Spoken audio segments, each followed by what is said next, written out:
monster.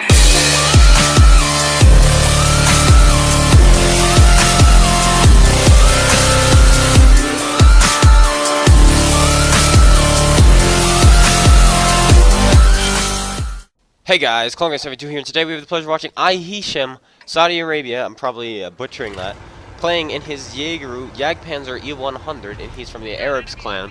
And yeah, he plays on the PlayStation 4, and he's going to be showing us some big old numbers with the nice Jaeger. Nothing super flashy about this game, other than the damage, of course. Am I right? But he just goes with his team, wins his flank, wins the game. Very solid gameplay. I like that. That's my favorite kind of gameplay, is team players, and that's what he is here. And I really love that. He's a pretty good supporter of the channel. He's been watching the videos, and now he sent in his own replay and sent in a very nice message to go along with it. And he's platooned with Masad. I can't read that. Is that an M-S-A-A-D? I think so. I'm not sure how it's pronounced, but Masad, that's probably how it's pronounced. 666, Masad 666, and his Death Star. Good numbers for the tank he's in. Now, he finds himself on this map. I can never remember its name because I don't like this map. It's called Kasserine, I believe. Kasserine? Yes, I believe so. And it's one of those newer console maps, which is like, very one-sided. In my own opinion, if the enemy team from the other side plays aggressively with their mediums and push up to about G6, they'll win every game. But that's not the case here. In this case, he's allowed to get here and hide his lower plate and just brutalize this middle area as the heavy tanks try to push.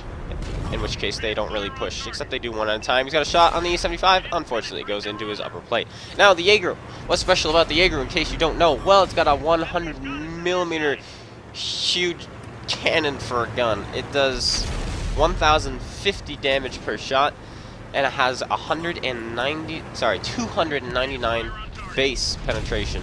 And if you choose to press that A button or that X key, X button I guess, you jump the penetration up to 420. That's blazing, guys. Wow. Anyway, he just puts a shell into the E75 there, straight through the turret. E75's turret is 250-something millimeters thick, so no problem there. 258, I think. So he'll easily go through with the 299. Now he's got a VKB. Lower plate is thick, so he goes for the turret cheeks, which is also only 268 millimeters of protection, meaning his 299, as long as he rolls decent, rolls average, he will go in. Now the VKB has time here to just aim carefully, and he does, and he goes straight through the machine gun on top of the Jaeger. That's actually not usually utilized. I shoot there when I'm fighting Jaegers, but a lot of people, when they fight Jaegers, they normally press that A button or the X button, or the 2 key, and they shoot straight through their superstructure, because it's 250 angled and 300 millimeters of penetration can usually go through it. Anyway, that shot on the mouse goes straight through the gun mantlet. I think he hit in the gun, right, kind of like the Lova weakness. I think he hit the mantlet straight next to the gun, so there's no spaced armor behind it. It's literally just the 250 millimeters of mantlet armor, and he goes straight through. The second shot, unfortunately, bounces off the mantlet. He was aiming for the cheeks there, but it looks like it bounces off the mantlet. But now his time is to push. And he's penetrated 3 times, which means he's got 3,000 damage already. And trust me, he rolls high a lot in this game. It's crazy. I don't think he really rolls low once, except for this shot. Derp. Straight through the turret cheek. 998 there, because it was a killing blow. Maybe he would have rolled higher. Maybe that was a nice big old 1,200 damage roll. We'll never know for sure. We'll never know for sure, because he is now dead.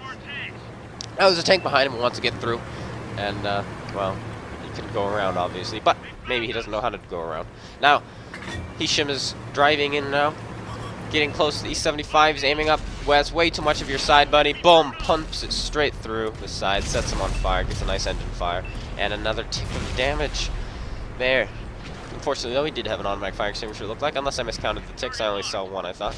Now he's aiming up a shot on the side of the E75. Will he be dead? Probably. may as well not waste that shell. Actually, he's not dead yet. He's not dead yet. Is he going to finish him off? There's the shot right there, and he gets finished off right there. Now he's got a shot on this Conqueror. Will he finish off the Conqueror? No, he will not. Bounces off. Looks like the mantlet there. If he aimed a little bit higher, he could have overmatched the roof of the Conqueror.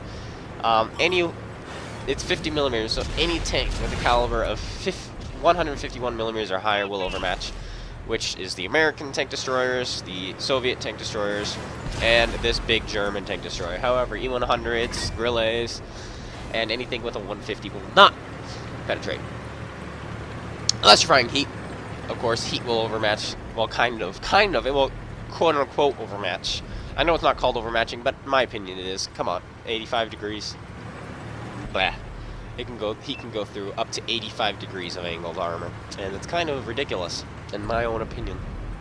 So yes, if you're fighting a Conqueror, you can see it's top of its turret, and you have a low caliber gun, but you fire heat, load it, and you'll go straight through the roof. Tip of the day from Clone Guy, right there. Now, he's pushed through his side, and he's up to 6 damage ribbons, but I think only 5 penetrations because he had a fire. Or maybe it's 4 penetrations. 5, yep, 5. He put 3 shots in, then he killed the mouse, and then he put another shot into the E75. Now he's got a T110 E5. Will he finish him off? No, he gets away, unfortunately. But now Hisham has gotten himself into a good position because the enemy team has not won the other flank yet. But he has won his flank, which means he can sit right here in the middle from their side of the map and just lob shots. Unfortunately, the side turret, any turret of the E5 is pretty dang strong. It's pretty trolly. And he hits very angled side part of his turret and does no damage. However, the tanks just don't want to seem to stay hidden. And there's an E4 up there. Will he put a shell into E4? Will he put a shell into any of these tanks coming up? We will find out. There's the E4 driving around side on. Will the shell go straight? 0.33 accuracy? Yes, it does. 10.45. Yes, this gun is very accurate for, well, such a high caliber gun. It's kind of ridiculous. It's more accurate than most of the smaller tank destroyers. It's more accurate than the Americans. It's about as accurate as the Soviet 268. It's pretty funny how accurate this gun is, considering how big it is. Well, it is German.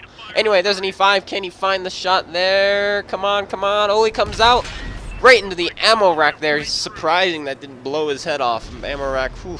You must have safe stowage on there, because I believe that increases the hit points of your ammo rack, because I'm pretty sure this 170 would normally ignite it. He could have rolled low, though, on the module damage, because, of course, there's so many rolls that take into account each time you fire. But here comes the E100. Can he put a shell in? Yes, he can. That's his first low roll of the day, I believe. So, of course, how modules work are they have their own hit points, and if you hit them with a high enough caliber gun, it'll ignite it. Or just damage if it's not big enough. And his gun, I believe, is more than capable of igniting an ammo rack in an E5 if he rolls high enough, because once again, just like rolling for damage on the tank, it also rolls for damage on the modules. Anyway, he finishes the game up with 9 damage ribbons, it looked like, and 8,434 damage done. Only 1 tank destroyed. Great game there. He makes 84,000 credits because he only had to shoot standard, and that's really all you need to do in this game. Any credit boosters? Let's see. No credit boosters, 84,000 raw credits with a premium account. Great result there. He scored 3rd on the team with XP, but 1st on damage with the E4 right behind him. Holy cow, those two carried over 16,000 damage among both of them.